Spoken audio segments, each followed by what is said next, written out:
way, guys.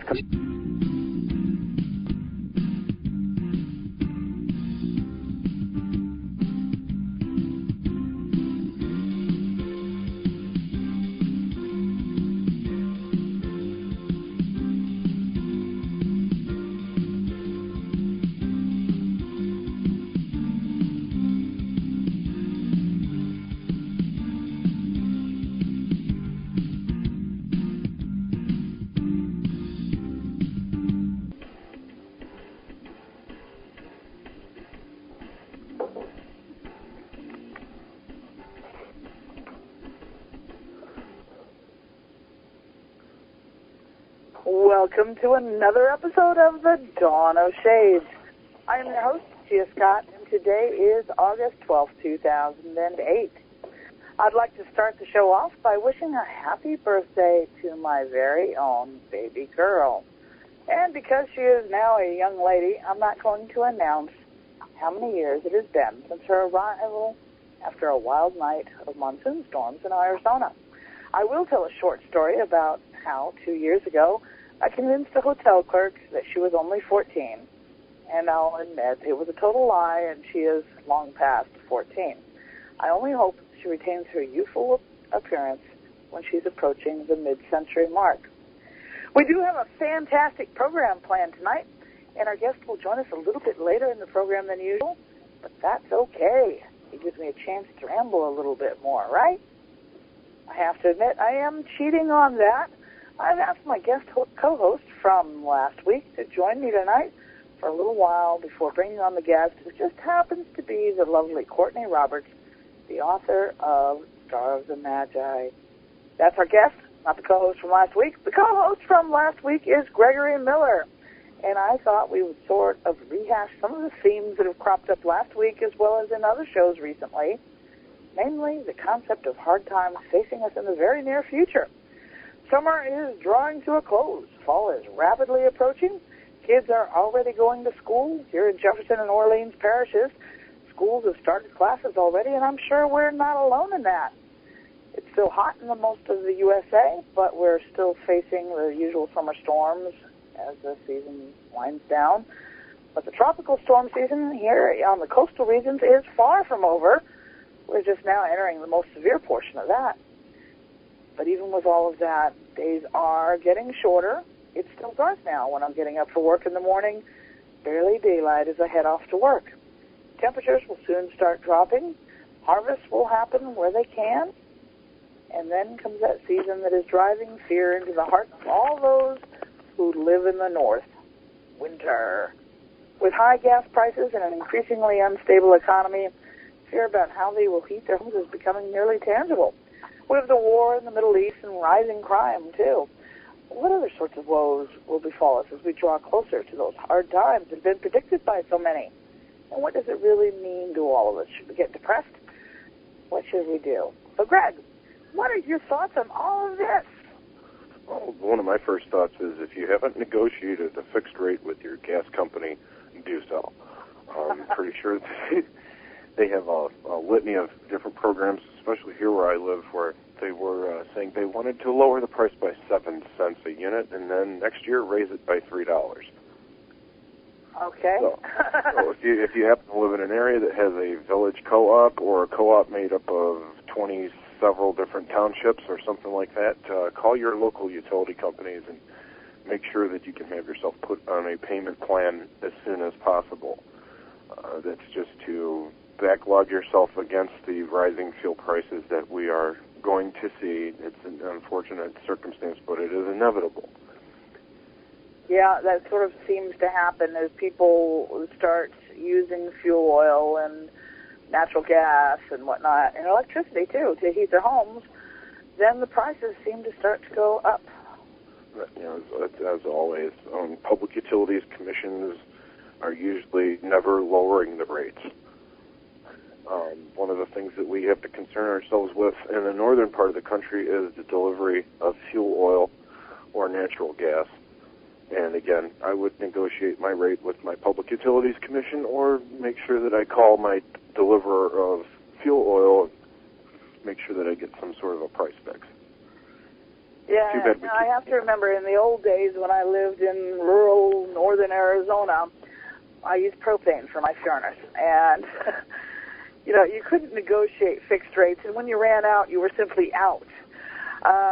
So you did have to kind of prepare, and you tried to avoid having to have it delivered midwinter when it was at its highest prices.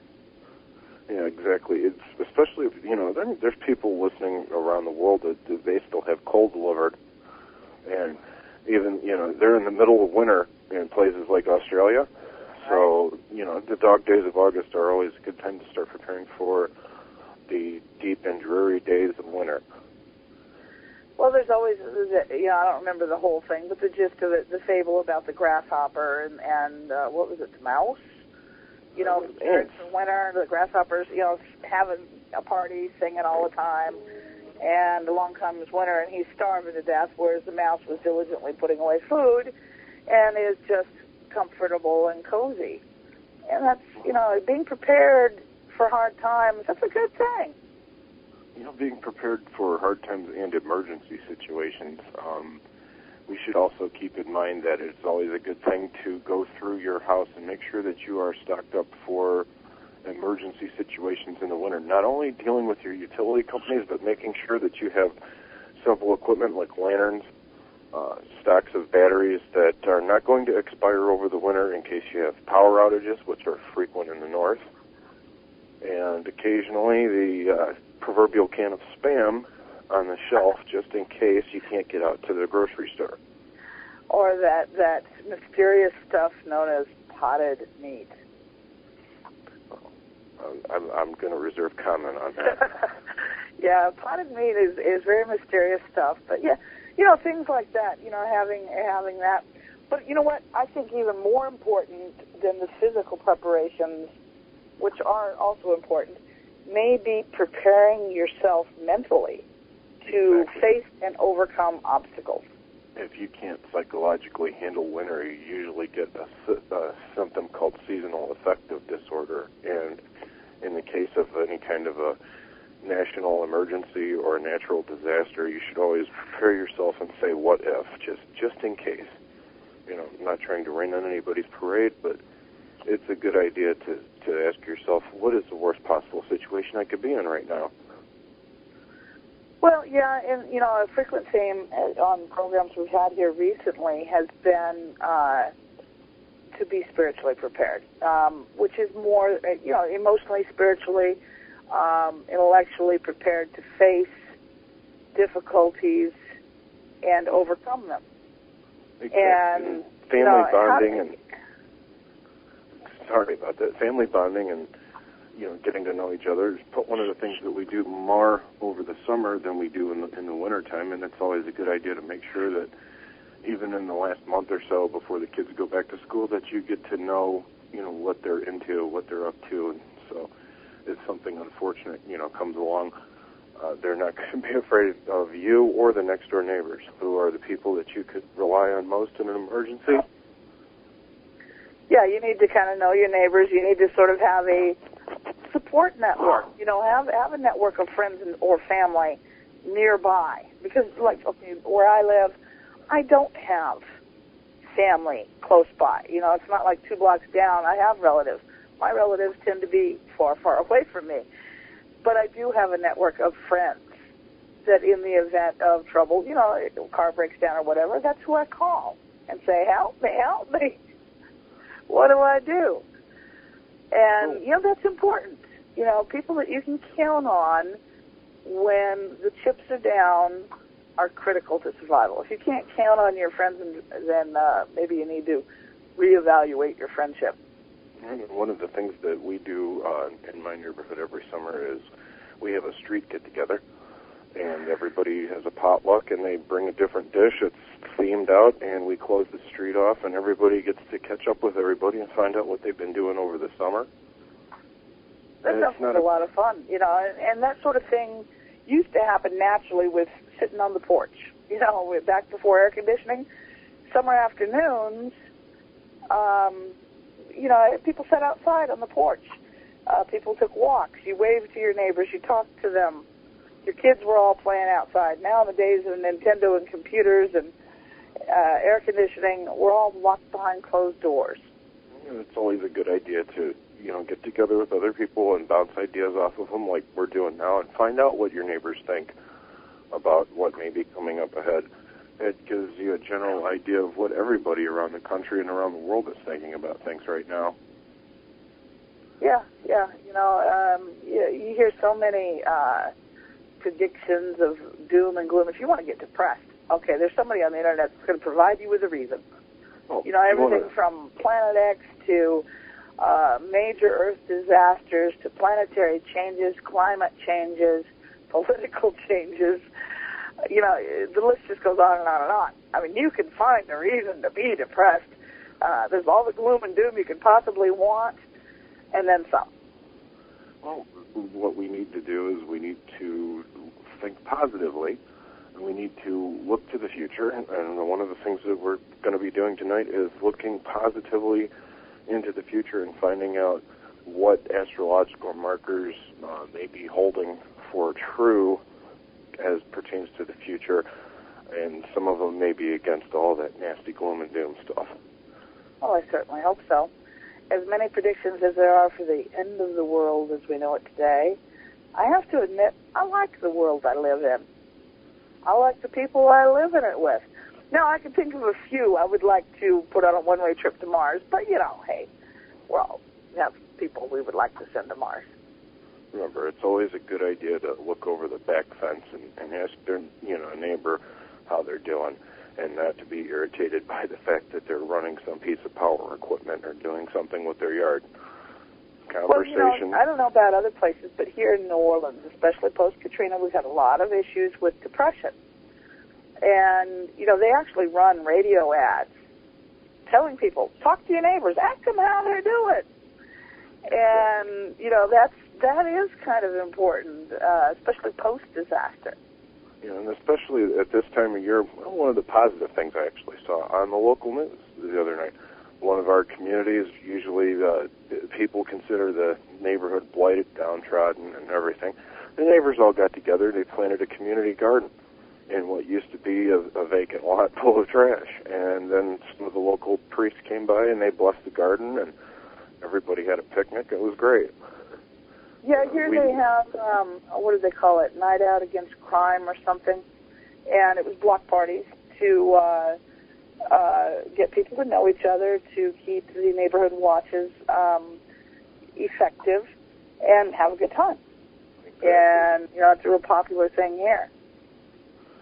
We need to remember that we can do things like all turn our porch lights on, go outside, have a good time with each other, rather than having to worry about exactly how we're going to be able to pay the electric bill in 6 months. We need to make very good use of what we have while we have it, appreciate it, and always ask ourselves in the back of our mind, what would I do in the event that I don't have this? So it's kind of a flipping the worrying into an appreciation. Well, I have to admit, personally, I did make some major changes in my life as far as, how I use electricity. I've cut my electrical consumption in half, only to see my bill stays about the same as it did last year, but that's okay. It's still half as much as it would be, by being more efficient with how I use electricity. Well, one of the things... that's something everybody can do, is look at how you're using your utilities, how you spend your money, if you're worried about the financial aspect of hard times, exactly. and evaluate where can I cut and where can't I cut. Remember, reducing your carbon footprint usually means increasing the amount of money you have in your wallet, even if it's by a few pennies. Right. And I've substantially decreased my carbon footprint.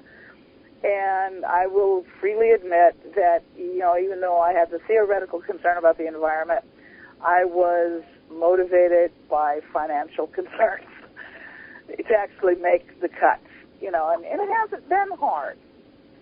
I haven't been inconvenienced. I haven't been miserable. I was miserable until I switched air conditioners, but, there was no way in New Orleans. I cannot live without air conditioning. Well, not some remain things sane. are a necessity. Yeah, not and remain sane. It was going to kill me to try to do it without that.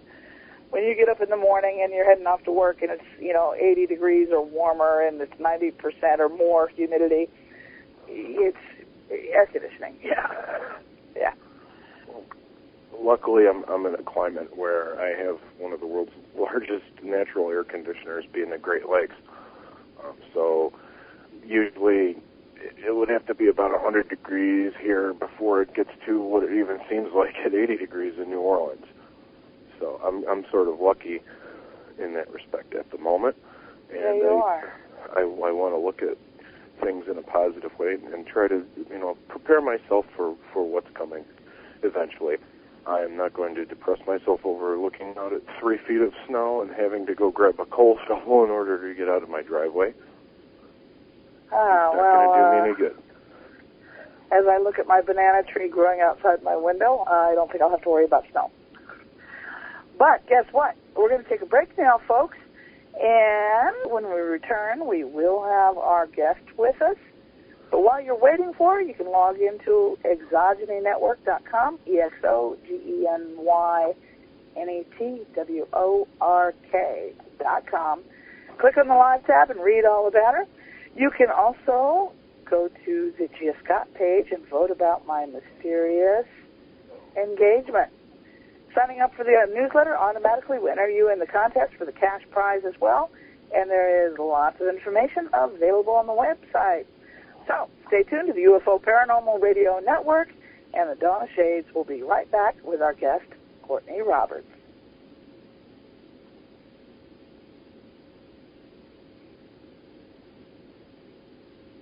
Thank you, Greg. Oh, you're welcome.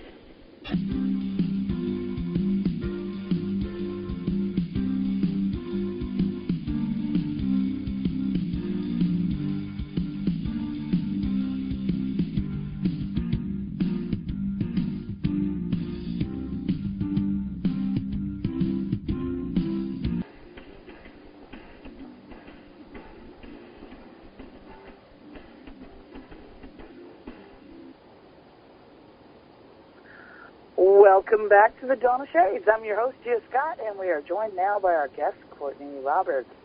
I did want to make sure that everyone knows if you have a question or comment, you can email me at giascott@gmail.com, or you can use the Contact Us button at exogenynetwork.com, and we'll address it at a future show.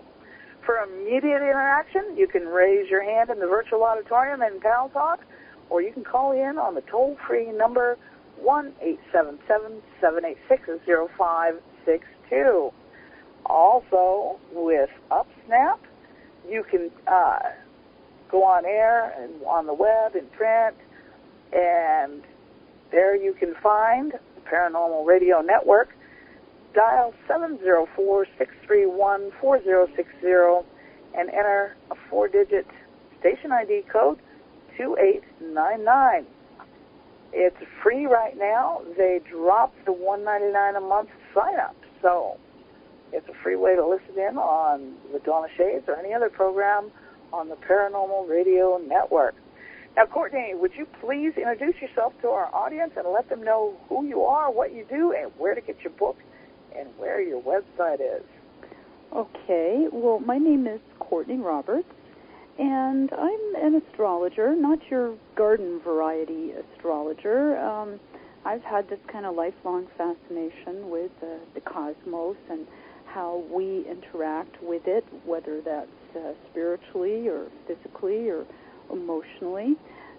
So I've been at this for a while, and always trying to take astrology into places where maybe it hasn't quite been before.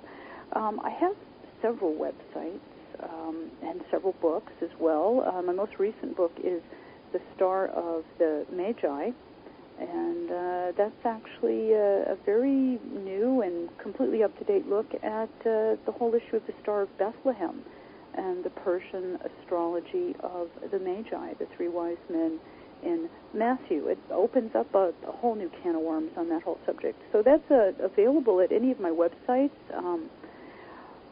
My main website is the astrologicalweather.com, and then I also have CourtneyRobertsHome.com, and the starofthemagi.com, and that's Magi, M-A-G-I.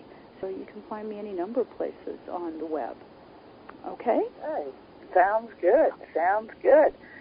So, before we go any further, I have to ask, because several people have asked me, when I was telling them that you were going to be appearing on the program, they said, what is astrological weather? I heard some very interesting interpretations of what that meant. So now I would like to have you explain it to anyone who's listening. That's a great question, Gia. Thank you for asking that question. It's good to make me define it. My idea for astrological weather, it comes from the idea that, we live and move and have our being in this astrological atmosphere. We think of the atmosphere as just being on the planet Earth, but, we're part of a solar system that's part of a galaxy, and that's our astrological atmosphere. And I like the idea of weather in the sense that, the planetary positions are always changing and always moving, and they're always creating changes in our atmosphere, in our cosmic environment, and this is reflected in our changing moods and the changing ebb and flow of public opinion. So I like to think of it in that terms. And I guess, most places where you go and look for popular astrology on the web, they've got sun signs. They divide all of humanity into 12 classes, and everybody knows that's kind of absurd, even though it does seem to work sometimes. But that's not real astrology. I wanted to do something that was bringing, a lot more of the really interesting, bigger aspects of real astrology to people on a popular level. So that's what we try to do on the astrological level. We're really at the astrological weather site. We're really looking at where the planets are right now and how they are aligning, and then how that's going to affect you day to day, how that's going to manifest in terms of people's general emotional mood or in their communications, that sort of thing. So I try to make it very useful, very applicable, and there's new video reports up just about every day because it's changing constantly. We need to be updated, just like the weather every day. Well, okay, now, this astrological weather, now does that influence things like political climates and our economy and all these things that trickle down into our day-to-day life? Well, again, that's a really good question, and I kind of operate with the understanding that we live in this fractal universe where we've got an intricate series of repeating patterns, and the same patterns replicate throughout every level. So the patterns of behavior that you see playing out at the large level, the mass consciousness level, they also replicate throughout our own individual experience. Just like if there is a recession going on in the world economy, that pattern is going to replicate throughout your own individual experience in some kind of meaningful way. But that also happens emotionally and psychologically. Just like, we see that there are trends in the public opinion. There are fashions. There are modes that are constantly coming and going. And, different individuals rise to power or rise to popularity at certain times. And then later on, we don't even want to know them. They're yesterday. They're old. Astrology has a lot to do with that, and with that ebb and flow of popularity and public interest. So that's what, I'm trying to describe and help people with on that site. Well, that sounds very, very interesting. And, because, when I was telling various people about the program that we had coming up, they're like, okay, in this astrological weather, taking it to an even more personal level, should I be consulting this type of a weather report as I look at making major personal decisions, opening a business, buying a piece of property, getting married, getting divorced, whatever? Are these things important, in terms of the astrological weather, Or, is it really something that doesn't play much of a part? I mean, because weather in Europe doesn't affect my weather here directly, immediately. So I don't look at the European weather report when I decide, am I going to go camping this weekend? Well, that's a really good question, and I think astrology is very useful, and that people really do benefit by using it wisely and, consulting into things like that when they are making major decisions. I think it can be really beneficial. Now, if you wanted to use it to make a major decision, I think you'd want to actually get a consultation with a good astrologer, a reputable astrologer. But in terms of, day-to-day use, I think the information on the astrological weather site is really quite useful as you're going into work, just to try to gauge what the mood is going to be, or if you're looking ahead during the week to maybe, do I want to have that important meeting on Wednesday, or do I want to save it till Thursday? Then, yeah, that's really useful information, and it can kind of give you an idea of what the general mood is going to be. But again, if you're making major decisions, I think we all need to develop, reliable ways of making major decisions, and certainly a consultation with a reputable astrologer, could be part of that decision-making matrix. But on a general day-to-day level, I think the weather information is reliable, and it's definitely applicable and helpful. Uh-huh. Yeah, because, there's days I go in and everybody I deal with is just being so difficult. And I'm like, what in the world did they all, did somebody steal the Wheaties this morning? What's going on here? Well, I think everybody experiences that, Gia, and we realize that, some days are better than others. Some days the energy's there and it's hot and everybody's hitting the mark, and other days people are just going off in all kinds of weird directions, and the astrology has a lot to do with that, Yeah, I know there's days when I retreat as much as I can and deal with people as the least amount possible, because it just isn't going well. Mm-hmm. Sometimes I'm affected by it too, and I tend to be snappy or short-tempered or inconsiderate or whatever, but other days it seems like it's mostly the people around me. Yeah, I do. I get feeling like somebody stole their Wheaties. Yeah. Yeah. Well, again, forewarned is forearmed. So that's another service I'm trying to provide with the astrological weather, is to understand that, say the moon. The moon is really important astrologically, and the moon has a lot to do with the general mood and how people respond emotionally. So if the moon's in trouble, if the moon's in a, kind of difficult situation, then these are the times that people might be a little more difficult emotionally. And if you know that going in, it's actually a great advantage. It really is. If you know that people are going to have a tendency to act up in a certain way, you can anticipate, you can strategize. But if you're not consciously aware of that, then you tend to just get caught up in it yourself. Yeah. Yeah, that's true. Yeah, so just understanding what the moon is doing, and you always focus a lot on the moon in astrology. If you understand what the moon is doing, if you can anticipate that somewhat, it's a great advantage. And it gives you that extra bit of objectivity that can help you to prevent getting caught up in it and allow you to actually, work more functionally with whatever the situation throws your way. Now, this may seem like kind of an odd question, but I work with animals. Mm-hmm. And, there's days when I come in and every single dog is going to go the wrong way. Mm-hmm. They're going to do everything backwards. Mm-hmm. If I want them to go left, they're going to go right. If I want them to come in, they're going to want it to go out. And it'll be just a fight to get things done, because they just... And nothing unusual has happened. It's the same exact routine. Is it the astrological weather possibly affecting them too? Oh, I think absolutely. I think animals are even more predictable than people, because animals are so basic, and dogs in particular are very lunar. They have a strong, strong connection to the moon.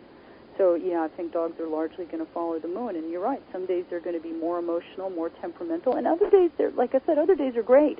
Everything falls into place. They hit the mark, you know. Oh, yeah, exactly. I mean, there's days when I go in and it just goes like a dream because they do everything exactly the way I want them to. In fact, one time we had some people working, doing construction work around, and they saw me with the dogs, and it was one of the days when they were doing everything just exactly right.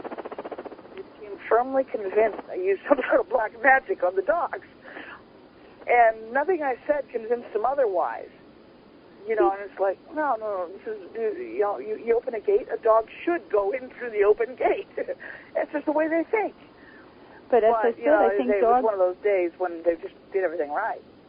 Dogs are probably more predictable than people. You know, they're more basic. They're more in touch with their basic feelings. They don't get all complicated. And, you know, dogs are lunar. Think of that great image of the wolf howling at the moon. Oh, yeah. You know, they're very aware of the moon. They're very connected to it. And the moon has everything to do with emotions and feelings. And I'll swear by this. I think animals have the same emotions and the same feelings as human beings. And that's why we can connect with them emotionally so well.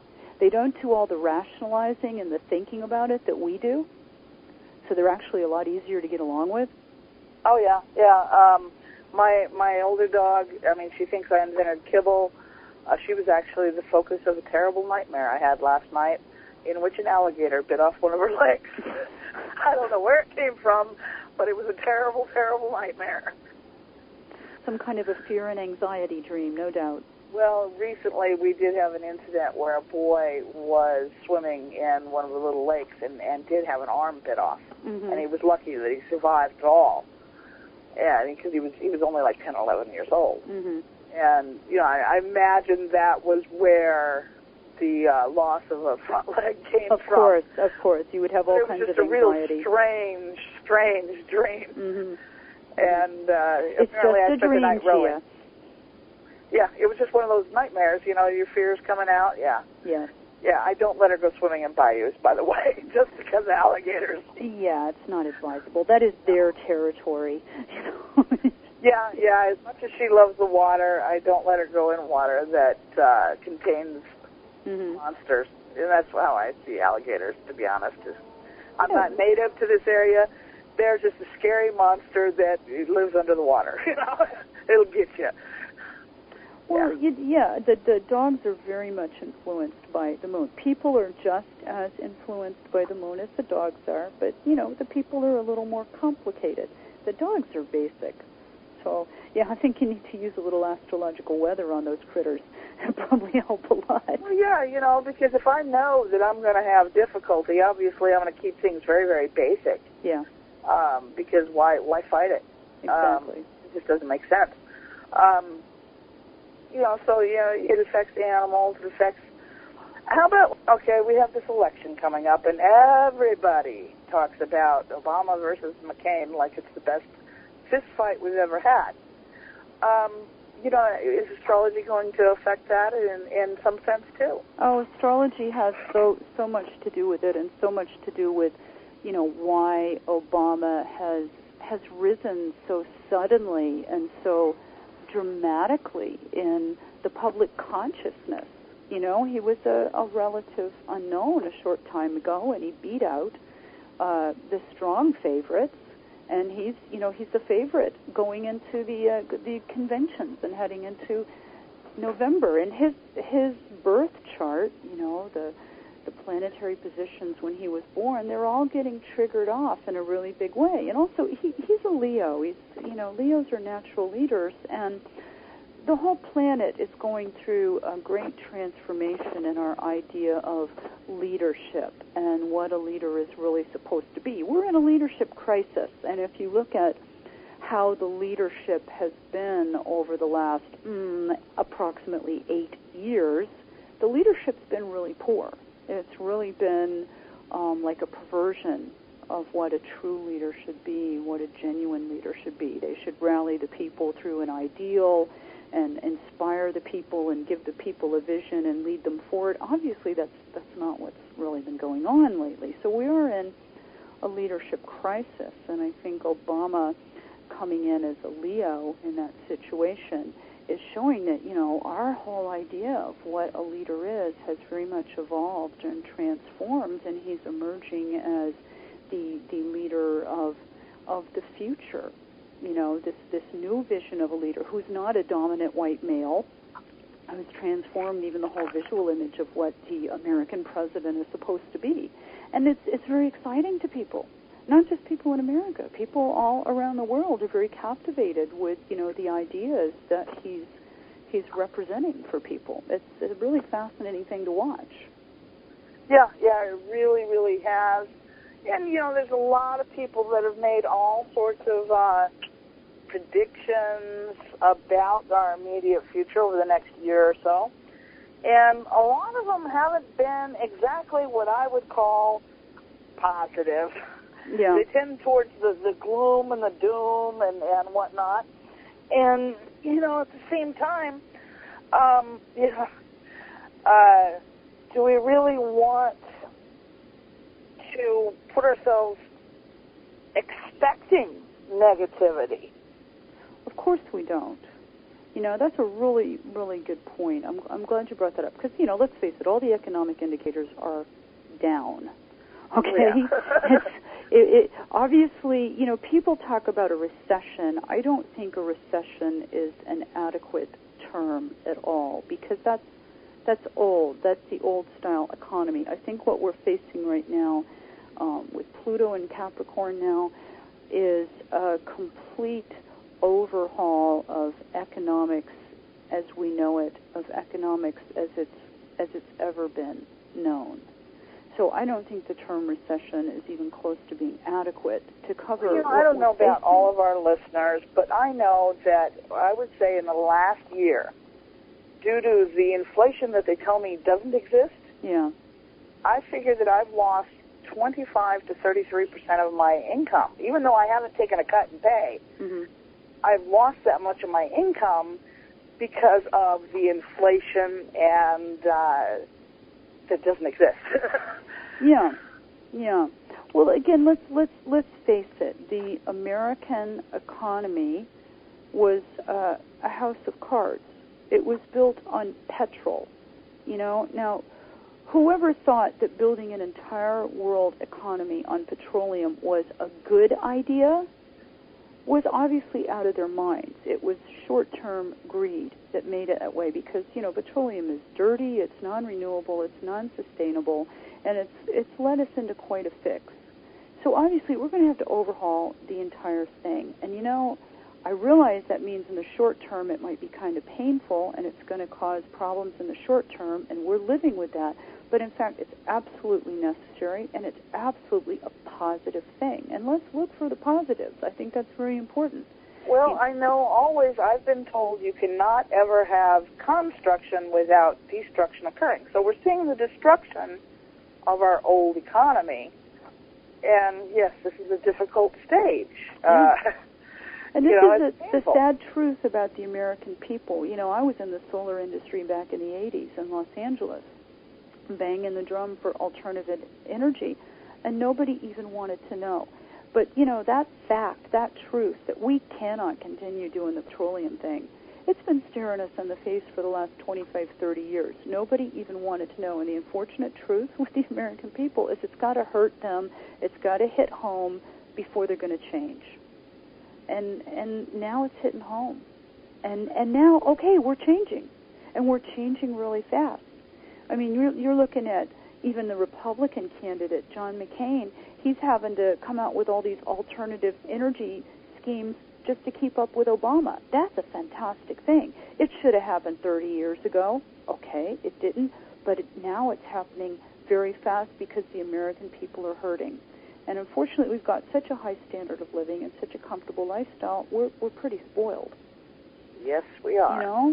So, I mean, this is what's happening is actually in the long run for the entire planet, it's a good thing. Yes, it's hurting us now, and the faster we adjust and the faster we change and the faster we quit whining and get on with dealing with the reality, then, it's going to get better quicker.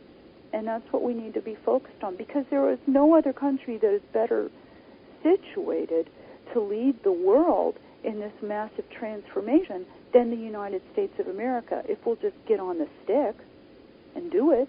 Well, you know, I was hearing about solar cars 5-10 years ago, and these cars crisscross the United States. There's that great solar race. Mm-hmm. And they did so quite efficiently. Yeah. Yet, what have you heard about a solar car? The best we've got is the hybrid car, which isn't, you know, it's really not that much of a savings. I mean, 5 or 10 miles a gallon isn't much, really. Well, unfortunately, there's, again, still a lot of greed driving this transformation. And that's a great fear of mine. And I really hope, you know, Pluto has begun its march through Capricorn. And as Pluto moves through Capricorn through the next, 15, 20 years, we're going to see a real transformation of economy and business as usual. We're seeing it already. We're getting just the very first taste of it now. And again, this whole idea of a petroleum-based world economy was based on greed and short-term gains. It was not based on humanitarian concerns necessarily. I'm not saying that didn't factor into it. But I'm really hoping that as we move into the whole new energy economy, we're going to get out of the monopolies and the oligarchies of the petroleum industry and realize that alternative energy, it can never really be monopolized. I hope it can always stay very small scale and widespread and local, and that makes it cheaper and closer to free, because there are potentially free sources of energy. The idea that we have to pay huge amounts of money and somebody's going to get fabulously rich off of energy, maybe we can outgrow that and start thinking of, you know, really distributing the power and energy and getting it closer and closer to free so that everybody has, you know, more and more access to it. And that makes more things possible. And get away from, you know, that greed-driven idea that somebody's going to own it and control it in a big way and make a massive fortune off of selling it at a high price to everybody else. And that's what's slowing down the transition right now, is that, you know, the energy monopolies, the ones that already have the power and money in the petroleum-based economy, they're trying to hang on to it in the alternative energy economy. And they've been slowing down the transition for years, and they're still holding us back. And this is my big fear for the future, that, you know, it's going to be the same players, the Dick Cheneys of the world, that are going to try to monopolize the alternative energy economy of the future. And I hope that we can really fight that and keep it as diverse and as localized as possible, because that's the way it should be. Right. Yeah, it really should be. Now, a lot of the predictions that have been voiced here lately have indicated, you know, numbers of periods of time that are very critical and transitional, you might say. Potential really hard times, even. One is in the next 6 months, and then, of course, there's also the 2012 thing. You know, in terms of astrological weather, are you aware of either, you know, time period being critical? Oh, I do think the next 6 months are going to be very critical. And, of course, this presidential election is going to be very critical in establishing America's future direction. And I'm saying that because of some very intense planetary alignments that are coming up that are kind of similar to what we saw during the 1960s at the height of the civil rights movement and the anti-war movement, that, you know, sparked really profound social changes that ran very deep and were very long-lasting. You know, we're looking at kind of a similar period upcoming in the next 6 months or so. So it's going to be very, very important that we make the right kind of changes and that we emphasize the most important issues, and that we don't get sidetracked into war and, you know, fighting fears that we don't really need to be afraid of, as we've been doing, you know, for the last several years. The whole 2012 thing is a really different kind of phenomenon, and I'm not really jumping on that bandwagon at all. I'm quite dubious of the scholarship behind this. Well, the 2012 thing, you know, in terms of my, I guess, personal observations and whatnot, I don't perceive that as being, you know, to D-Day, you might say. You know, we've just seen too many D-Days come and go. I really don't see it that way.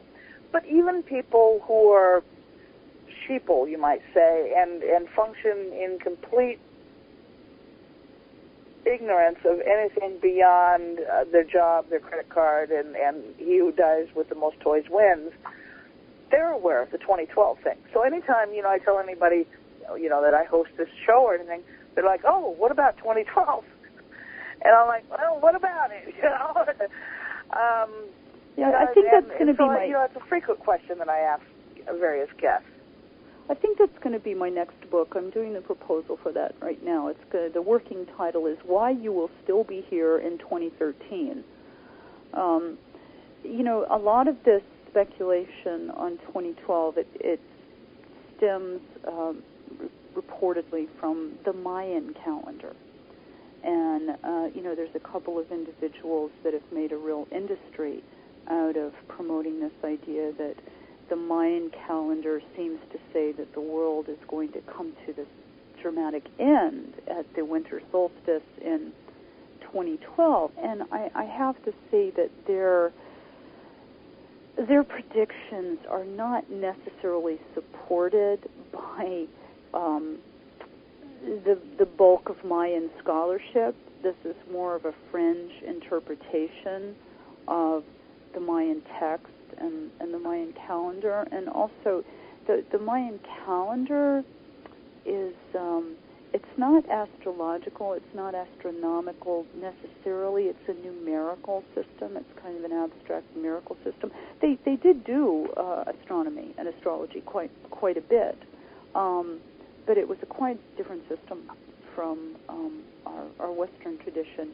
And again, the calendar that is coming to an end, it's this long count, and it's based upon, you know, like 20-year periods, and it's quite numerical or numerological. Now, the case has been made by some of these writers that the Mayan calendar is dealing with the precession of the equinoxes and pointing to the galactic center and the alignment of the precession of the blah, blah, blah, blah, blah. And this is highly speculative. I think a lot more work would have to be done before you would ever convince the Academy of Central American Studies that this is what the material is saying. There's an awful lot of different interpretations you can put on that material. So I think you want to be, you know, really careful before you get too carried away with that. So your instincts there, I think, are very sound, Gia. But it does point up the fact that people are worried right now. People see that, you know, we're in crisis, and there are very serious problems facing us and serious changes that we need to make. The general thing that I get, and I clump these all together in uncredited prophecies is how I would classify them, is that we face a period of incredibly hard times over the next 6 months to a year. Mm-hmm. And that this is a very important and critical transitional time. Yes, and I totally agree. You know, and that's coming from, you know, people who don't write books, people who don't get on the internet and say, I'm prophet so-and-so. These are from people who, you know, are pretty low-key, pretty normal, and they're saying, you know, I know this is the way it is. I know this is the way it is. And when you hear it from one, you listen and go on. But when you hear it from 100, you say, you know, maybe there is something here. And that's why I was curious, you know, did in terms of astrological weather, you know, was that consistent? Yeah, and I'd have to say just categorically, no, I don't think there's anything astrologically that's saying the world is going to end. But you have to understand the whole phenomena of the end of the world. People have been predicting the end of the world since the beginning of the world. Well, let me clarify. What I was not talking about end of the world. I was talking about hard times and a period of transition. Well, that's obviously real. That's obviously real. And I mean, you don't even need the astrology to show you that. It's staring us right in the face, and it's causing people a lot of stress. Obviously, it's causing them a lot of stress. And there's always people, you know, playing upon the Book of Revelations and the idea of the apocalypse. And I think those ideas are very valuable. They're an important part of our culture. But everybody who's tried to predict when it was going to happen, they've been wrong for thousands of years. So I figure we're gonna carry on for a while. And I think what it does, when people focus on the idea of apocalypse or some kind of catastrophe, what it does is it removes them from the responsibility of being in the present and trying to solve the issues and work through the issues, which is what we really need to do. Focus on positive solutions, focus on what we're going to do about it and how we're going to change. And for God's sake, look at all the money that can be made in the change. There's a whole new energy economy that needs to be rebuilt. There is money to be made. Tremendous and hold that thought right there. Folks, it's time for a break, so while you're waiting for our return, do log into ExogeniaNetwork.com. Take a look around the site. There's a lot of fantastic information available there. And stay tuned to the UFO Paranormal Radio Network. We'll be right back with Courtney Roberts.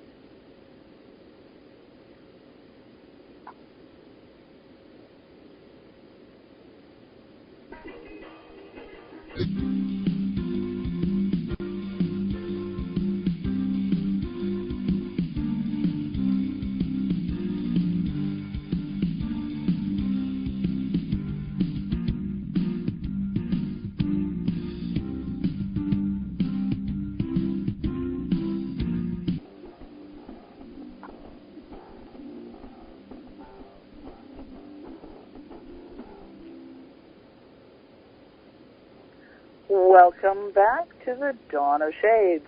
I'm your host, Gia Scott, and our guest tonight is Courtney Roberts. If you have a question or comment, you can email me at giascott@gmail.com, or you can use the Contact Us button at exogenianetwork.com, and we'll address it at a future show.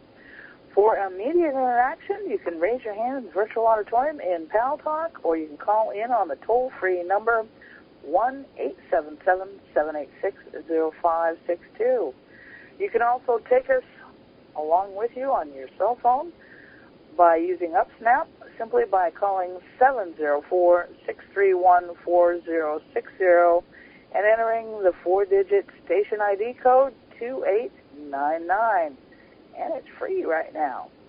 And, Courtney, we have a question in the virtual auditorium. Great.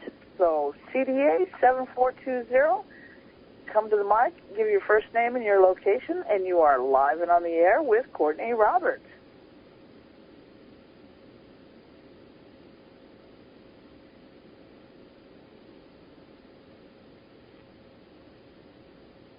Okay, I'm not hearing anything.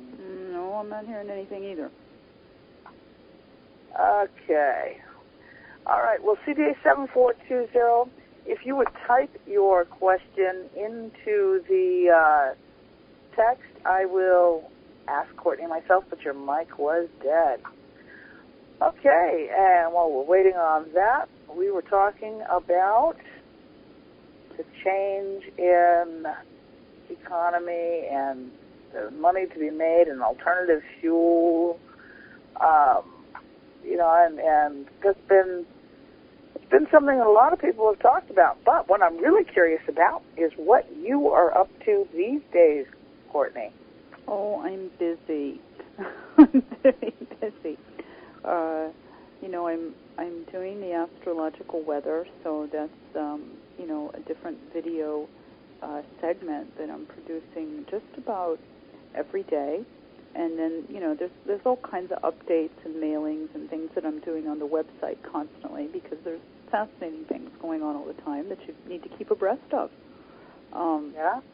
So, I do have a mailing list, and I do have a mailing that goes out just about every week on new and exciting trends, particularly in what we call archaeoastronomy, the ways that we're learning about how people have always thought about the cosmos and time and meaning and the big questions like that. So that's a really fascinating field. I've done mailings about Stonehenge, a recent thing about what they call the Antikythera mechanism, this ancient astronomical calculator that they discovered at the bottom of the sea that was constructed in about 100 BC, and really precise kind of analog computer. It's fascinating.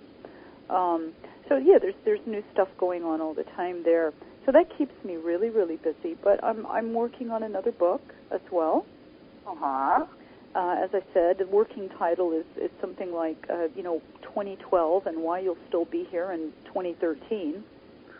Yes. And why the end of the world isn't going to happen, because that's just a really fascinating topic. And as you said, people are very concerned about that right now. And I think that if they have a better understanding of how people... Sometimes I get to wondering, why are people so anxious for the world to end? Are their lives that miserable?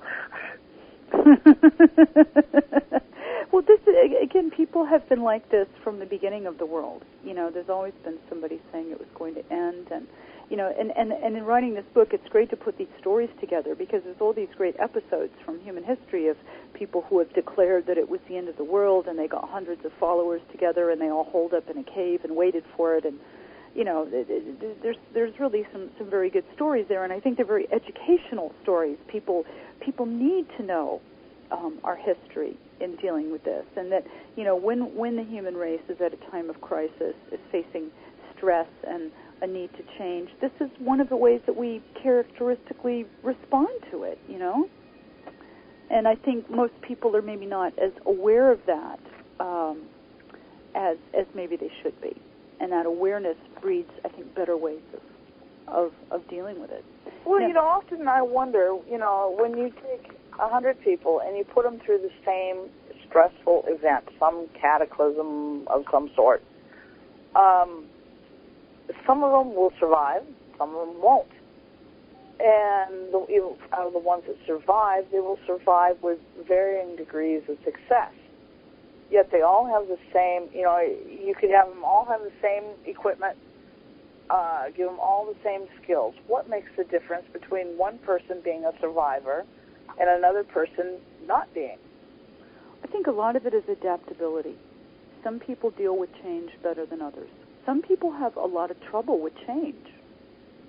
That there's just personality differences. And astrologically, people who have a lot of planets in fixed signs, your Tauruses, your Scorpios, they will really resist change, and they have a very difficult time with it. Now, other people, your Geminis and your Virgos, they like change so much that they have maybe a hard time staying the course. But, I think that survival thing, a lot of it has to do with adaptability and whether the individual can change and adapt. And some people are just better at that than others.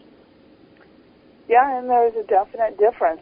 Even, children raised in the same family, you're going to see, varying abilities to adapt to change. Yeah. And I just find it kind of curious. I mean, I've had many, many changes in my life over the course of it. Going from rural northern Arizona, high altitude, dry, arid climate, moving to New Orleans. I mean, how much more could you change? To go from an extremely remote and rural lifestyle, high up and dry, to, living in an urban environment or suburban environment, surrounded by swamps. Yeah, that's very humid and swampy, yeah. Yeah, so I guess I do okay with change, although I have to admit I miss the cool nights. I still, after 5 years, I still miss the cool nights because it doesn't cool off at night here. Yeah. Yeah, well, I think a change in environment like that is difficult, but, you've obviously been willing to adapt. You've been willing to make the change. And well, I don't find change, it's always, it's a source of grumbling, it's a source of irritation, it can be difficult, it can be easy, but it's not impossible. Right, and I think that's, what's holding a lot of people back right now. And as I said, that's kind of a problem with the American people. We have this comfy lifestyle, very affluent lifestyle, especially compared to the rest of the world. And so we don't want to change, and we see change as negative. And of course, any change involves a certain amount of pain. But the change is the only way things are going to get better, too. And the people that are going to thrive over the coming years, who are going to survive and do better than survive, are going to be the people who are willing to look the situation dead in the eye and see what needs to change, and then make the necessary changes and make the necessary adjustments. the people who are going to be hurting are the ones, you know, who are resisting that and don't want to let go of the way things are. And as I said, a lot of that is just personality differences. Some people are just more adverse to change than others. Yeah, that's very, very true. And, you know, there again, you know, we can blame it on our astrological sign, our genetics, our upbringing. But you know, I think to a degree, everybody has the choice, too. Yeah, we have a lot of choices. But again, I'm sympathetic to the Tauruses and the Scorpios and the fixed signs of the world. You know, they are the stable ones that keep the world going on for the rest of us. You know. Yeah, if I'd have waited another 4 hours, I'd have been a Taurus, but I didn't. I was in a hurry, and that's been my story of my life. I've always been in a hurry. Patience has never been my forte. Are you an Aries then? Yes. Yes. Oh well, okay. I understand. My moon's in Aries, so it's kind of the same way. Yeah, I don't have much trouble with change. You know, and people make jokes about, you know, Aries are supposed to be stubborn and hard-headed and things like that. And I tell them, no way, I'm not stubborn. But I have to admit, I am. Well, yeah, Aries want their own way. You know, they're leaders. They like to be in the forefront. But generally, they're pretty open about new things. They like new things. You know, they like having something new and exciting come in. Aries have a harder time staying the course. Now, the Taurus will stay the course forever. They'll get in a real rut. Yeah, I get bored, and then it's like, let's do something new. Yes. Yeah, I have to admit, I am guilty of that one, too. Yeah, Aries like the drawing board stage of any project. They like it when it's on the drawing board and it's creative and they can dream it up. If you actually have to build it and implement it, you need to get somebody else to do that. That's not. Well, yeah, you know, I think that partnerships are always wise, and maybe that's why at this point in time I'm actually engaged. So. Well, congratulations. Yeah, I will have a partner to make sure things happen after they've been dreamed up, I guess. Well, that's wise. Well, yeah, you know, and that is kind of a neat thing that as humans we have the ability to choose to surround us with people with complementary characteristics. Yes. You know, I know that I'm stubborn and I tend to be, you know, a little creative and a little nomadic, you know, in a sense. And so, you know, those can be pluses and they can be minuses. Mm-hmm. And by surrounding myself with people who have different traits, you can make up for your, you know, shortcomings, you might say. Mm-hmm. And that's a neat thing. That's very wise. That's very wise, and it takes a certain level of maturity to recognize that as well. You know, some people are kind of unconsciously looking for someone who's just like them, and they don't realize that, yeah, you need balance. You need complementary characteristics. Two people like me in the same vicinity would be a recipe for disaster. Yeah. Yeah, I know that, you know. Yeah. But we have CBA 7420 in the virtual auditorium who has his mic fixed and would like to come and ask a question. Okay. So, CBA 7420, state your first name and your location, and you're live and on the air with Courtney Roberts.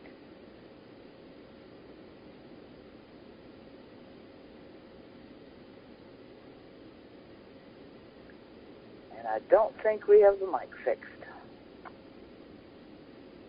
Well, that's too bad. Maybe they can type it in somehow.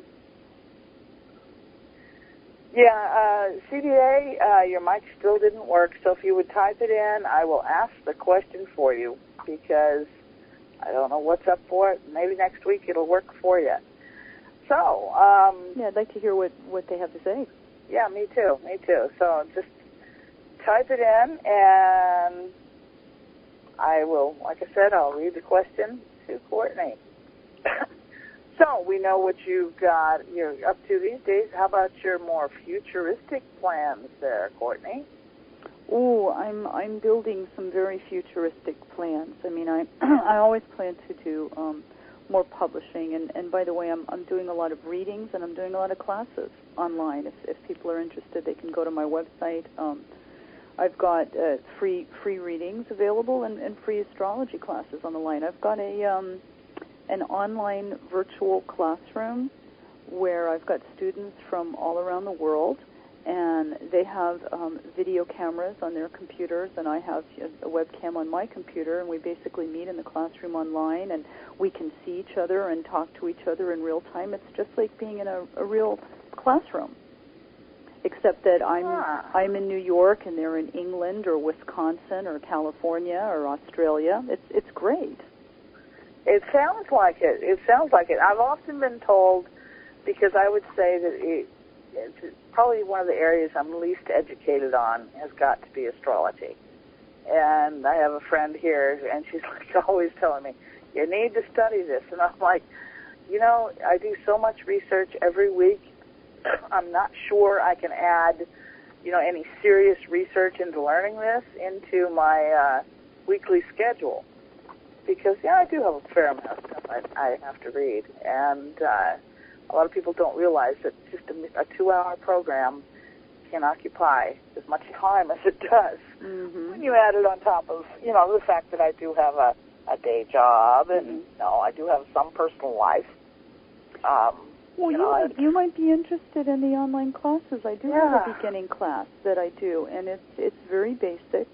People don't really need to know much of anything to come in. And again, the classes are free. I work on a donation basis, and I do the same thing with the readings. If people like it, they're welcome to make a donation. But I'm a different kind of an astrologer. I'm not charging anybody up front, and that's just my way of doing business.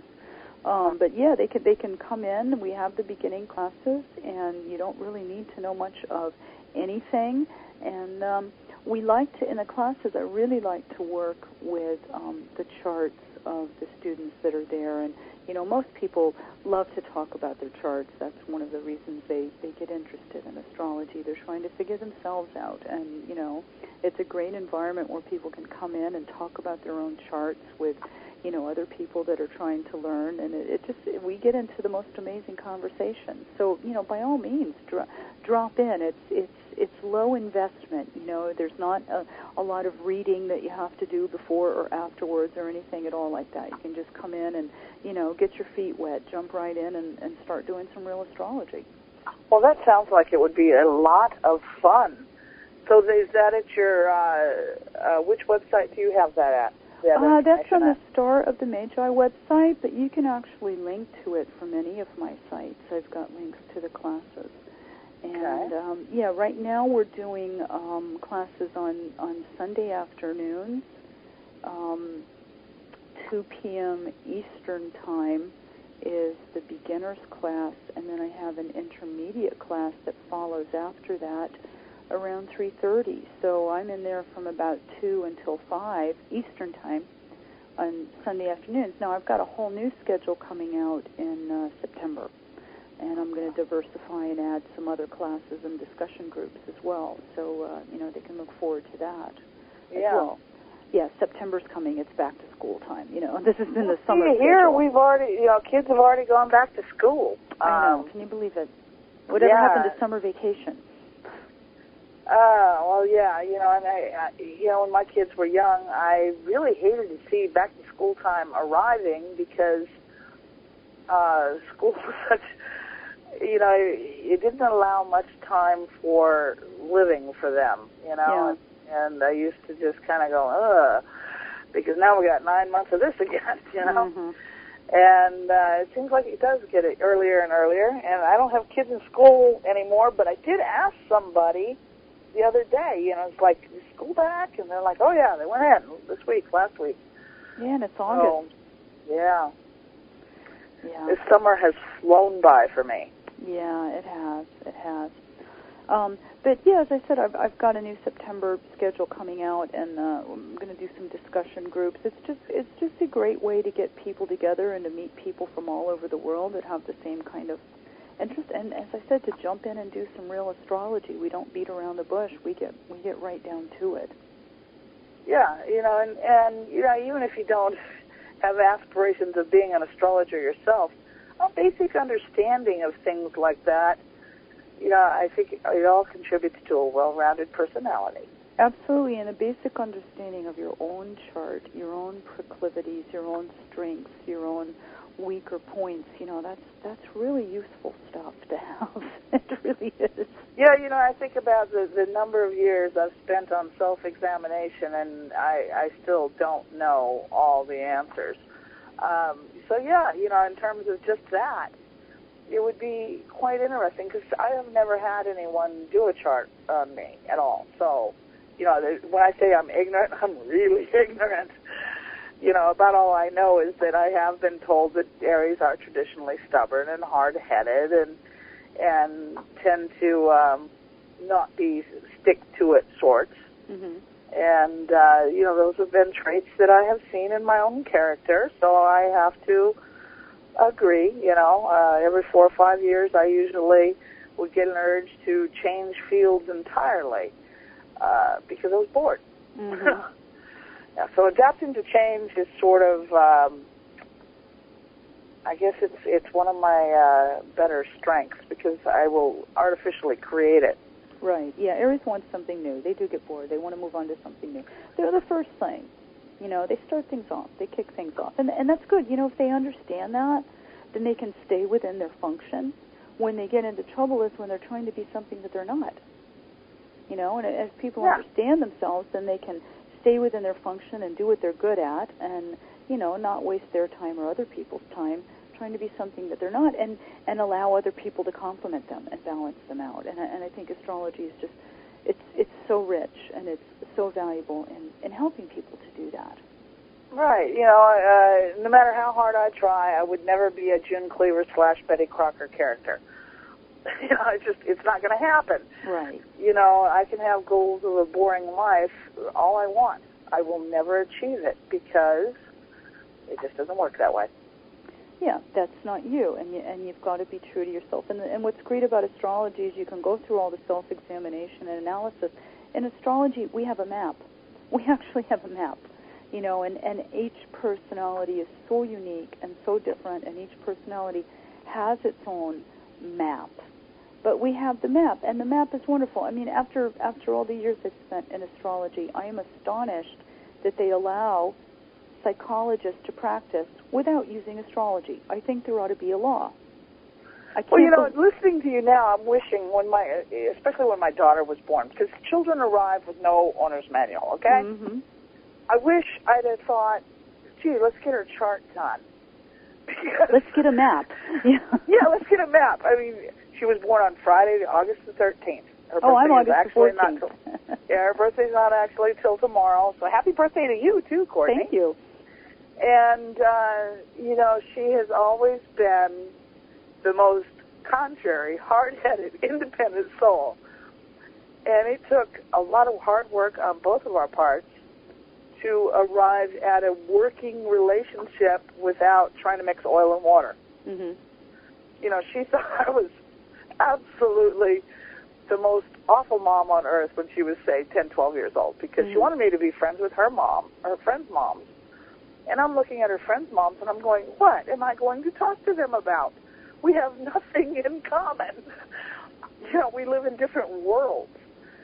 Because her friends' moms were mostly the June Cleaver sorts, and I was doing I was in a non-traditional career. My scroll saw was my friend. I knew how to build a shed. And, these women had nothing in common with me.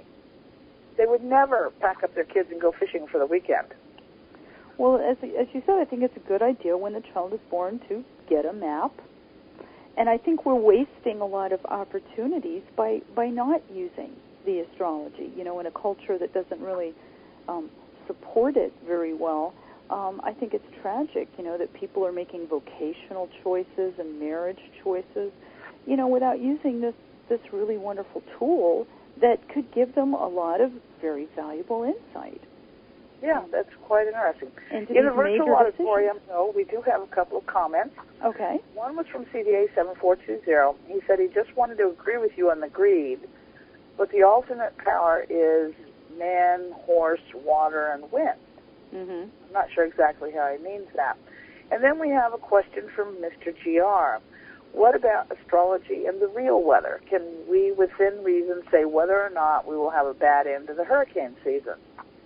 Well, that's a very interesting question, and there are people who do astrological weather forecasting with various results. There's a woman named Carolyn Egan who lives up in Massachusetts, and she's got a site on the web that is dedicated to astrological weather forecasting, and she does hurricane forecasting as well. Now, what her accuracy rate is, I can't really say. But interestingly enough, there's quite a history there, and in the ancient world, people used astrology for weather forecasting extensively, and in fact, one of the best at it was Johann Kepler, the great astronomer. People don't usually think of him as an astrologer, but that's our culture. In fact, he was a very passionate astrologer, and he was the court astrologer to the Holy Roman Emperor, where he specialized in weather forecasting, and he was at times quite accurate. And when, and just another little historical tidbit, just to give you an idea of what the reality is, our culture is so distorted, nowadays on the idea of astrology, but when they founded the Royal Society in England, which was late 17th century, they restored the kings to the throne, and they founded the Royal Society to investigate science. One of the first projects they took on was a whole astrometeorology project, and they did research for years on correlating the weather with planetary positions. Now, it's 17th century style research, but there is quite a foundation there, and there is a lot of work that has been done. So that's just a good long historical answer to his question. Yes, there is a lot that can be done with it. I don't do it myself, so I'm not an expert. I can't speak to that personally, but I would recommend you check out people like Carolyn Egan on the web. There are a couple of people that do it. If you Google astrology and weather forecasting, you'll come up with some really interesting stuff. Well, I have to admit, the Hurricane Center isn't necessarily all that accurate. Ever since Katrina, it's been just dire predictions, and then they don't happen. Yeah. And it's sort of like The Boy Who Cried Wolf. I'm afraid that if people continue to hear these horrible predictions, nothing really happens, then they're going to start getting lackadaisical about evacuating and being prepared for them. Yeah. Yeah, well, I think weather is hard to predict, and the odd thing with weather, of course, is that it's different on different parts of the planet. So you have to have a device for that. But obviously, yeah, they haven't got a very good handle on long-term prediction for hurricane patterns. They're very good at the short term. Right. Obviously, once the storm is formed, they can give you pretty good information. Right. But yeah, the last couple of years, I don't think they've done very well with their forecasts, and they have been predicting a lot worse than it has been. But it may catch up with us too. Yeah, it really could. And now Texas may not agree right now that it's been a mild hurricane season. Yeah, they've been hit twice. Boom, boom. Exactly. But for Florida and the rest of the Gulf Coast and the East Coast too, it's been a very, very mild season. Knock on wood. Mm-hmm. But it's kind of a numbers game. I mean, it was just a few years ago that Florida got hit by 4 hurricanes in 1 year. Right. It's kind of a numbers game, and it does average out over time. And just sometimes time sort of catches up with you. Exactly. Yeah. As it did with Florida in that one season. Yeah, because they'd had a number of mild years, and there again, I hate to see these dire predictions that don't happen because of that crying wolf sort of thing. So. Well, I think people were really shocked after Katrina. It was only natural that they were predicting worse hurricane seasons. I think that was part of the overall reaction too. Well, the hurricane and then Rita, that boom boom, left right thing, or right left, however you want to put it. That was pretty devastating. That was a blow. Yeah, it takes a long time for people to absorb that and respond to that. So part of that is a little bit of over-preparation.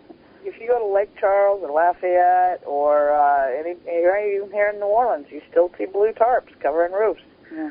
Now, granted, they're pretty battered, but, you know, it's a long ways from recovered. You know, we can have our conventions and our football games and whatnot, and a lot of things are completely back to normal. Mm-hmm. Some of the areas, no, it's a long ways. Now, I have another question from the virtual auditorium. The Olympics are going on at the moment. Are we holding the Olympics at the correct time astrologically, or is it a matter of convenience? And personally, am I wondering, does it affect who wins? Absolutely. Now, I do a lot of sports, and absolutely, it has everything to do with it. And I think these Olympics are being held at a great time. And you only have to look at, you know, the opening ceremonies last Friday night, just staggering. I mean, everybody's saying that they think it's the best that they've ever seen. What a great day for China, you know, to come out on the world stage like that. Yeah, I think it's great, and we're going to see some really interesting heroes come out of it. We've seen a lot of injury as well. You know, the U.S. men's team won the bronze in gymnastics last night, which was a great victory for them because they had all kinds of injury, and the U.S. women's gymnastic team is dealing with a lot of injury. So that's kind of part of the configuration. But yes, the sun is in Leo.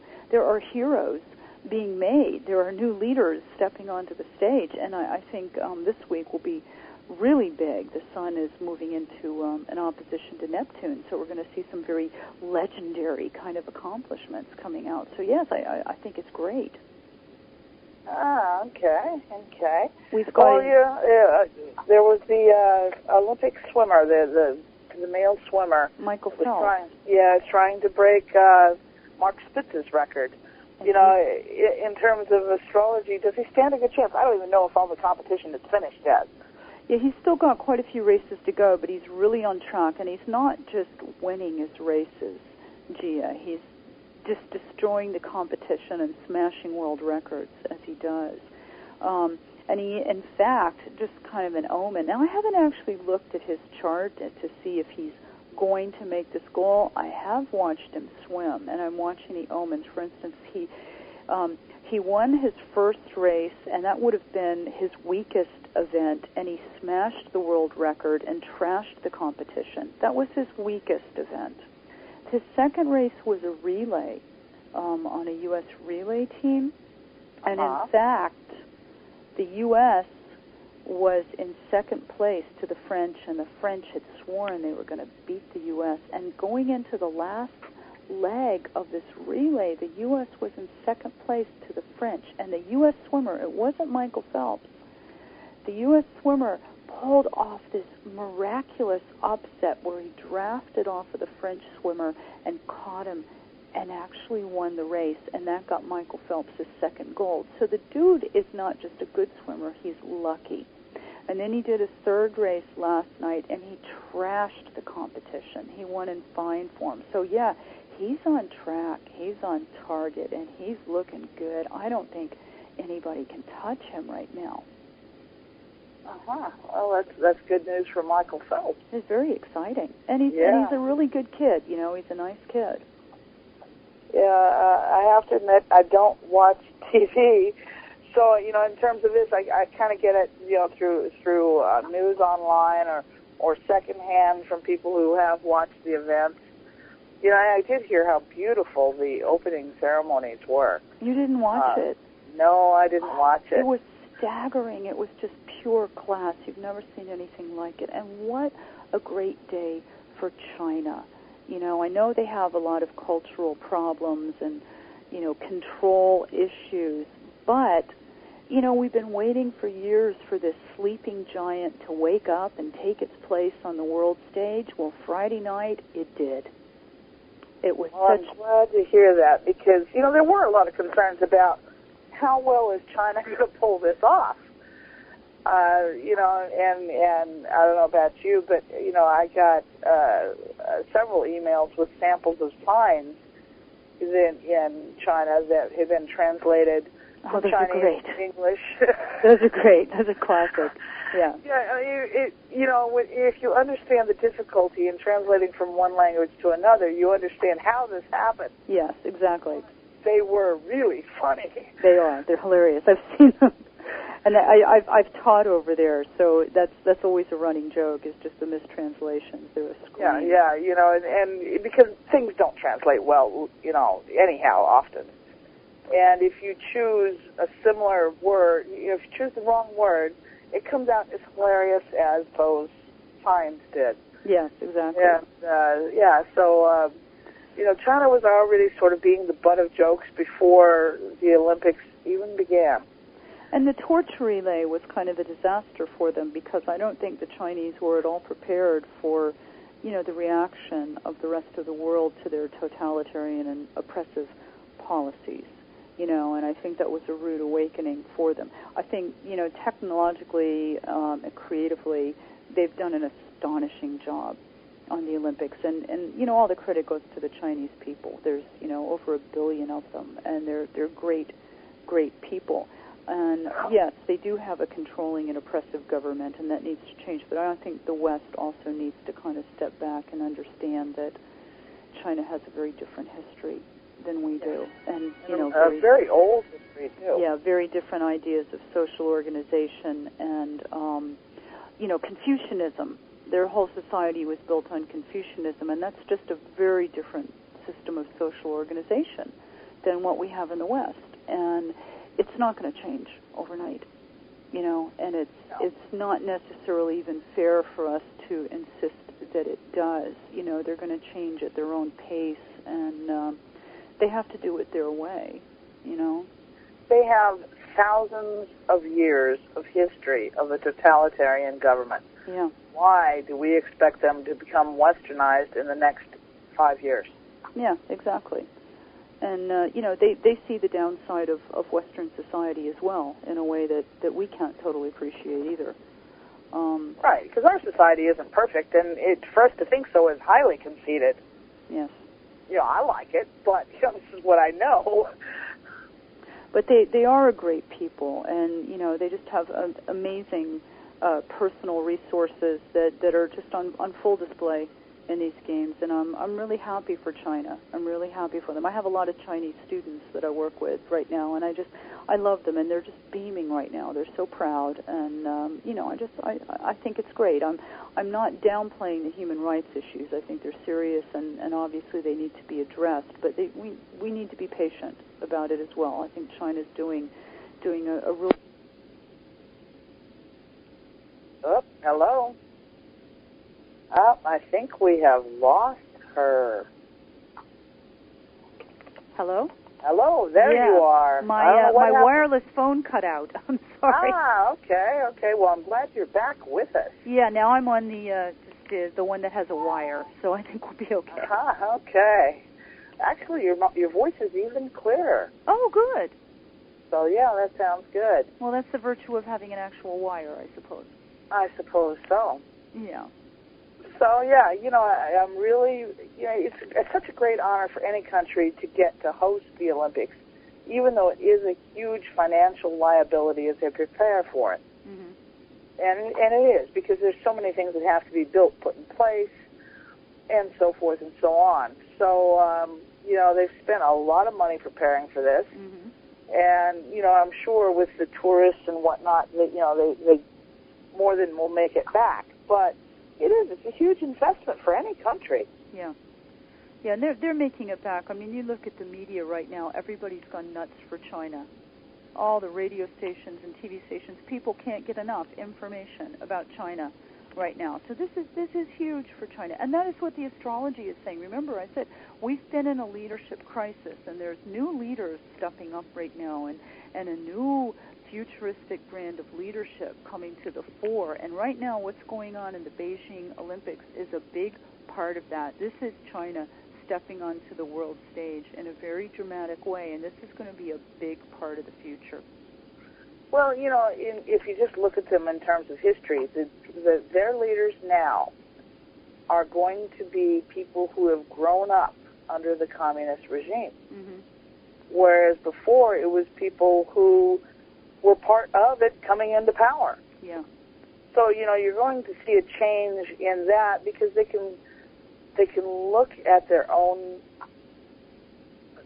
system Yeah. more objectively, I think, Absolutely.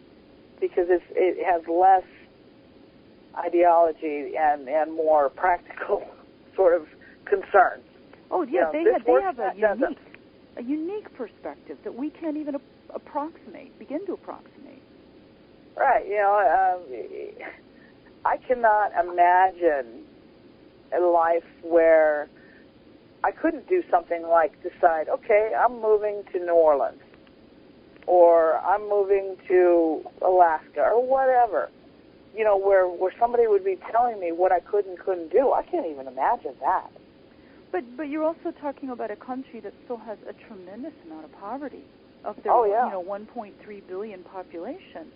You know, millions and millions of them are still barely scratching out a living. So for these people, questions of whether they're free to move or not, it doesn't even factor into it yet, you know. No, and they're still dealing with educational issues, industrial issues, healthcare delivery technology. issues. Yes, exactly. You know, millions of things.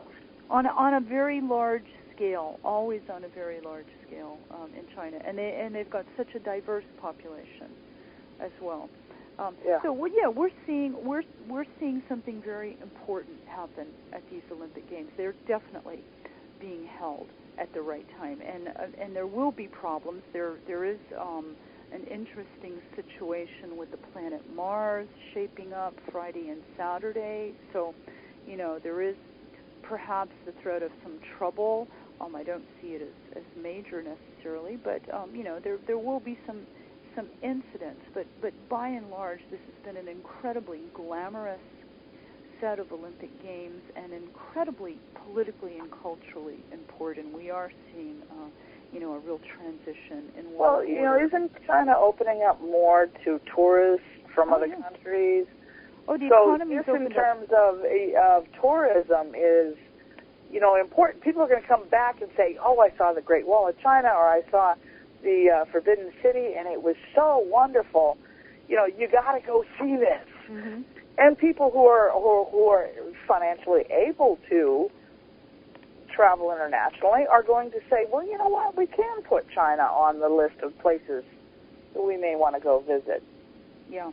Oh, people are very interested in China right now. They can't get enough of China right now. So this is part of this huge leadership transition. You know, this is the future, and it's going to be up to the Chinese people, you know, to decide exactly what their role is going to be. But it's very exciting, and they are a great people with great potential, and they do have such a unique perspective on the world and on what needs to happen and what needs to be done. So it's just very exciting to see it happen. Yeah. And I do have a comment from the virtual auditorium. Yes. And it makes you think that planets go around in jerky movements. It's not like they're going to be in much of a different position in a couple of days from what it is right now. The planets? Yeah, the planets. Oh, yeah, they have regular orbits.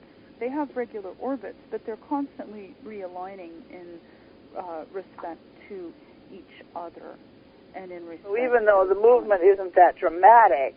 Well, it depends. The moon moves very quickly. The moon changes signs every 2.5 days. Okay. Mercury moves very quickly. Venus quickly as well. The Earth, or from our perspective, the Sun, is constantly shifting. So they're always realigning with respect to each other, and it's a you know, fascinating, infinite number of combinations that they can make. So yes, they have regular orbits, but things are changing constantly. And when you factor that moon in, the moon moves very quickly. And of course, in astrology, we use the moon a lot. So it's changing constantly. And just as you see, the mood is changing constantly. The atmosphere is changing constantly. A lot of that is the moon. Okay. Now we're down to about 4 minutes left in the program. Oh, it flies, doesn't it? It sure does. Did you have any things that you wanted to make sure everybody knew before we draw the program to a close? Well, yeah, I think, you know, overall right now there's Jupiter in Capricorn, Pluto in Capricorn, Saturn in Virgo, there's a lot of earth signs, and there is this gloomy sense of pessimism. You know, people are, they're fearful, they're feeling a lot of stress, they're feeling a sense of shortage, of scarcity, you know, and that's just a really strong element in the emotional atmosphere right now. And so I really want to encourage people to be positive, to have hope, to think about, you know, the long-term effects of what we're going through and why we're going through it now, you know, and to emphasize the change, the transition, the adaptation, and to look for the opportunities. You know, wherever anything is changing, there's an opportunity to profit off of facilitating the change. Wherever adjustments need to be made, there's an opportunity to profit off of facilitating the adjustment. And, you know, those are the kind of attitudes I really want to encourage. It would be too easy to get, you know, depressed and lethargic and negative looking at current economic indicators. They're not good. Oh, no. You know, like I said, if you want to find a reason to be depressed, there's a million of them out there on the Internet just designed to do that to you. Yeah, but we're going through all of this for a reason. We need to provoke some very radical changes, and no country is better positioned to lead the world in creating the new energy economy than the U.S., and we should be out there leading. We should be out there encouraging. We've got to get on the stick. So, you know, I really want to encourage everyone in whatever way they can to, you know, localize the energy alternatives and try to keep it low price, try to keep it free if you possibly can, and, you know, try to be part of the solution. Be ready to change, be ready to progress, always sustainable and renewable and clean. We've been dirty and petrol-based for long enough. We've got to, you know, clear that path into the future, and everybody's got a role they can play in it. Everybody's got something positive they can do to bring it about, and some way that they can personally benefit from helping to bring it about. And that's what we need to be focusing on, is being a positive part of that big change. And that's a wonderful thought there. Well, folks, we are out of time, but it's been a fascinating program, and I've enjoyed it way too much. So I thank everyone for listening tonight, and please join us again next week as we bring another interesting program for your enjoyment. In the meantime, I hope this has brought you some illumination for your personal journey towards truth. So, until next week, I'm your host, Gia Scott, and good night.